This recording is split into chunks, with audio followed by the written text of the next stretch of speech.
ఆ సుమ్మక సారక్క దయ వల్ల 12 రాశుల మీద గవ్వలేస్తున్నాం. ఆ తుల్జాపూర్ భవానీ మాత దయ వల్ల 12 రాశుల మీద ఎవరికి రాశి మీద ఎలా పడతాయి గవ్వలు అమ్మవారి పేరు మీదకి వెళ్ళి అన్ని రాశులకు 12 రాశులకు మంచిగా రావాలని మనస్ఫూర్తిగా కోరుకుంటున్నాను. వృశ్చిక రాశి జాతకం ఎలా ఉంది, ఎలా పడతాయి చూడు.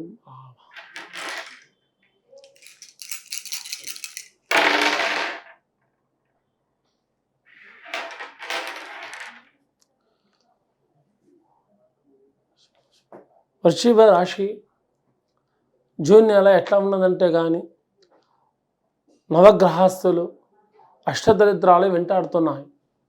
వెళ్ళే పనిలో చేతి దాకా వస్తుంది, చేయి జారిపోతుంది.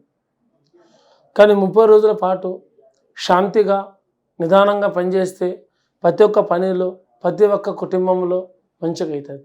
కొత్తగా ఇల్లు కట్టుకున్న వాళ్ళు, కొత్తగా స్థలం కొనుక్కున్న వాళ్ళు, కొత్తగా వాహనం కొన్న వాళ్ళు కొంచెం జాగ్రత్తగా ఉండాలి. ఈ ఒక్క నెల పాటు ప్రయాణం వెళ్ళేటప్పుడు కానీ ప్రయాణం ఇంటికి వచ్చేటప్పుడు కానీ చేసి ఎలా పోతారో ఎలా క్షేమంగా వెళ్ళి అలా లాభంగా వస్తే మీ ఇంటికి మంచిది. కానీ మీ ఇంట్లో ఒకరికి ఈ నెలల డబ్బులు ఇస్తే కానీ మీకు తిరిగి మాత్రం రావు. మళ్ళీ టైంకు టైం వారాలకు నెలలకు గడిచి సంవత్సరాలు పోతాయి. అది పురుషులు ఇచ్చినా స్త్రీలు ఇచ్చినా కూడా తొందరగా రావు. అవసరానికి ఎక్కువ కాబట్టి దగ్గర కాబట్టి దూరం కాబట్టి కాదు.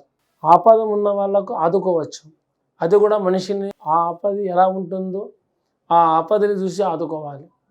ఏదో ప్రాబ్లం ఉంది కదని అందరిని ఆదుకుంటే మీ డబ్బు మాత్రం తొందరగా రాదు. డబ్బుల్లో ఇబ్బందులు పడతారు. తీసుకున్న వాళ్ళు లాభాలు మీకు ఖర్చులు అవుతాయి.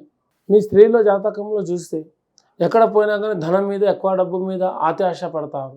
సంపాదించాలి, ముందుకు సాగాలి, ముందుకు రావాలనుకుంటారు. వాళ్ళు ఎంత చేసినా కూడా వాళ్ళ ఫలితం ఎంత ఉందో అదే తక్కుతుంది. ఆశకు మించి ఫలితం తక్కదు. కానీ వాళ్ళు అయినా కానీ రూపాయి ముడి పెడుతూనే ముందుకు ఇల్లు కొనసాగిస్తారు, ముందు గడిపిస్తారు. అనుకున్నట్టు నమ్ముకున్నట్టు జయం జరుగుతుంది. దీంట్లో వెనక ముందు భయపడాల్సిన అవసరం లేదు. చదువు మీద ఉన్న వాళ్ళకు ధైర్యం చాలా ఉంది.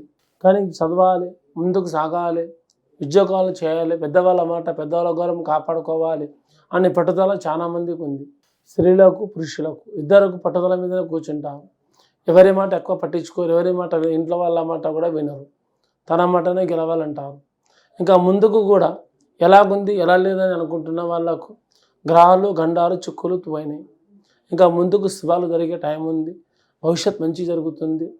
కానీ కొంచెం జాగ్రత్త పాటిస్తే మనకు మంచిది. అంతగా బాగోలేదు, అంతగా నష్టం లేదు.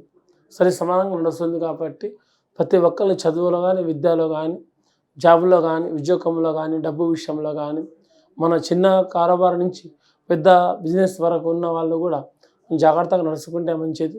తమ నమ్మిన వాళ్ళతో తమ శత్రువులు సమస్యలు ఎక్కువ వస్తాయి. కొంచెం జాగ్రత్తగా పాటిస్తే అందరికీ మంచిగా ఉంటుంది. అమ్మవారి దీవెన మీ మీద ఉండాలి. అందరికీ మంచిగా ఉండాలి. అందరికీ నమస్కారం.